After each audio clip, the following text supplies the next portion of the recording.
The sins never die. Can't wash the blood off our hands. Let the world fill us all. It's just me. What's up everyone, Darcblade here returning with another tactical guidance operation video for Metal Gear Solid 5 The Phantom Pain. In this episode I'm going to be demonstrating how to get an S rank on Mission 28 or Episode 28, Code Talker. This is one of the more difficult missions in the game, and it has two main mandatory mission objectives. The first is to make contact with Code Talker, and the second is to extract Code Talker. Now the reason this mission is hard is because there is a boss fight during this mission against a unit of skulls, but these skulls use sniper rifles and are very deadly. With that in mind, there are three ways you can tackle this mission and still get an S rank. The first is to be very quick and use lethal means. The second is to go for the perfect stealth no kills bonus. And the third is to go with the no trace bonus. The no trace bonus will guarantee you an S rank no matter how long you take. Anyway, I will be tackling this mission going for the perfect stealth no kills bonus. So I've brought along tranquilizer weaponry as well as D-Dog as my buddy and a vehicle. Now before going into this mission, to tackle it the way I do in this video, you need to make sure you have smoke grenades. These are key to success in this mission. Now normally you would have to take the skulls on in a sniper rifle battle. If you do have Quiet with you, she can come in quite handy if you want to take the head-on approach and take them on that way. Also, if you want to take the skulls on in a sniper rifle battle, you can still use lethal sniper rifles and still get the perfect stealth no kills bonus, as long as you don't use lethal weaponry after taking out the skulls. Also, if you go for this sniper battle, make sure to leave one of the skulls left alive, but I'll explain why in a bit. Anyway, park the Jeep up on a flat surface like I have here, after which run over, making sure you hug the cliffside to your left. Eventually this will trigger a cutscene, which you can skip, and should do, as cutscenes do count towards the total mission time, and it will indicate that the battle with the skulls has started. After which, run back to your vehicle. Now the plan is, what we're going to do here is we're going to use a little trick, and that is that you can use smoke grenades on your vehicles.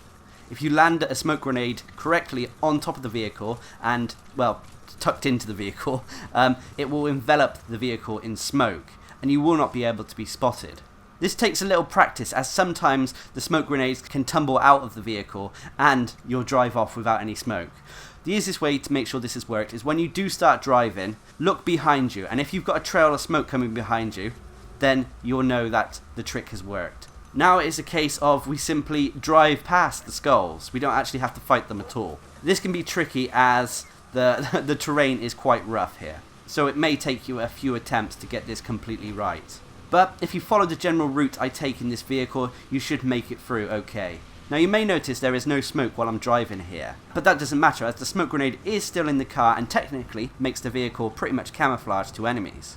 This trick can work on other missions as well. It doesn't have to be this mission, but I found it the easiest way to get past the skulls and to save a lot of time when it comes to this boss battle. Anyway, you may start getting hung up on tree trunks and rocks once you hit the jungle, which is just literally past the skull's location.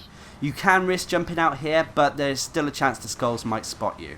You also have to be a bit careful. If you have a lower level version of the smoke grenades, then the smoke will wear out quicker. Anyway, once you've got to around this location, you should be safe enough to exit the vehicle and make your way to Code Talker. Now if you wanted to take the skulls on in a sniper rifle battle, then you have to be very, very cautious. The skulls are incredibly quick with their sniper rifles and able to bring you down in a few shots. If you want to do it this way, try to take on the mission with a high level sniper rifle, whether it be a tranquilizer sniper rifle or a lethal one. It doesn't matter. Like I said, quiet can come in very handy on your first attempt of this mission. If you wanted to take this mission on going for the no trace bonus, then the hardest part is the skulls. It takes a lot of effort to take them out and get the no trace bonus. You can use melee attacks on them, as they are a boss and melee attacks are allowed on bosses when it comes to the no trace bonus. But you have to carefully locate each one of the skulls and try to flank them before they've set up positions. It is doable, but takes a lot of time. And the aim of these videos are to show the easiest way of getting an S rank. Anyway, as we approach the building in the distance, you'll want to stick to the cliffside to your left. Make your way around the cliffs, climbing up and down when needed. There will be a fair amount of guards in this building, but we're going to avoid the majority of them. The only ones you really have to watch out for is the first one who's controlling a spotlight. So be patient and stay out of his line of sight before advancing. After which we'll head around the left of the building, keeping an eye out for any further soldiers. Anyway, you'll notice there's a few enemies located around the area we are going to be using to gain access to the building that houses Code Talker. Take them out with your tranquilizer weaponry. D-Dog came in handy here as he can easily mark enemies' locations, giving you an advantage and saving you time. Now what we're doing here is we are summoning in a vehicle. We need to do this because this is part of our escape strategy. Basically, if there's one skull left and not taken down, they will set up sniper positions in alternative areas of the map, normally to block your escape. But we're going to be using the smoke grenade trick when it comes to our escape. Also, if you have taken down all the skulls but one, you can, instead of using this smoke grenade trick to escape, backtrack the way you came in, as the remaining skull will take up a new position towards the northwest. That is the main reason for leaving one skull alive. Anyway, as a cutscene occurs, make sure to skip it again to save time. After which, if this mission is being played without any retries, you have to go through this long walking, talking scene. Anyway, while Snake is slowly making his way out of this building, I'll go over the additional objectives available to you in this mission. The first is to extract Code Talker without him taking any damage. I will be demonstrating this during this walkthrough. Next is to eliminate the skulls. Simple enough, however, if you eliminate all the skulls, then when it comes to the escape with Code Talker, you will be faced with armoured vehicles blocking your escape routes. That is another reason why we keep one skull alive, to make the escape easier. So you can, if you want, backtrack the way you came, but it will take more time. The next additional objective is to extract the skulls. This is only really possible in a later playthrough. After Code Talker has joined you, extracting only one skull will fulfill this condition and get this additional objective completed. And the final additional objective is to extract the armoured vehicle, sealing off the Luftwaffe Valley. This is in reference to the armoured vehicle I mentioned a moment ago. Of course, to do this you need to have upgraded your Fulton recovery to the point where it says Cargo 2. Now, as a result of the skulls being left alive, the enemy soldiers in the area have turned into puppet soldiers. These guys are fairly straightforward to take down, either with melee attacks or with tranquilizer weaponry. These puppet soldiers as well do have some bits of armour on. This is because my combat team was slacking a little bit. This makes things a little bit tricky, so try to take out the puppet soldiers by hitting them in the head with your tranquilizer weaponry. If you do go for melee attacks on these guys, make sure to put Code Talker down first before attacking them. You don't want him to accidentally take a hit and lose that additional mission objective. Anyway, it's time to try to throw that perfect smoke grenade and land it in the vehicle. This is a demonstration of how tricky this can be. Also, the vehicle wasn't on a flat surface, so it was even harder. Also, with the grenades going off, sometimes putting Code Talker into the car can be a bit tricky.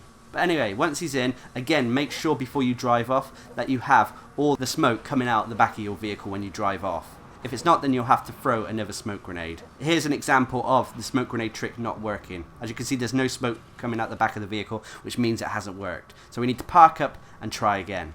Obviously, with the puppet soldiers being the way they are, it doesn't actually matter if they notice me or not. It won't detract from the perfect stealth no kills bonus. This is the only frustrating bit about doing the mission this way, but I still stand by that it makes the mission easier. This is also a perfect way to do the mission if you're not too keen or don't have decent sniper rifles. Also, when it comes to this bit, you have to be a little bit careful not to accidentally run over one of the puppet soldiers, as it will count as a kill. Now, as you can see, the smoke is coming out the back of the vehicle, so we are good to go. So we're going to head over to the exfiltration point in the northwest. As we got smoke coming out the back of the vehicle, no one should bother us. If you wanted to go back the way we came, then you would run into two of the skulls who block off that direction. If all four are left alive, basically 2 go to the northwest and 2 stay in the original position. Now, call in your helicopter to anticipate your arrival at the exfiltration zone. Try to anticipate when the helicopter will arrive. As you upgrade your helicopter, it will take less and less time for it to arrive at the exfiltration points. As we can see, the smoke grenade is still going, so you should still be camouflaged to the enemy.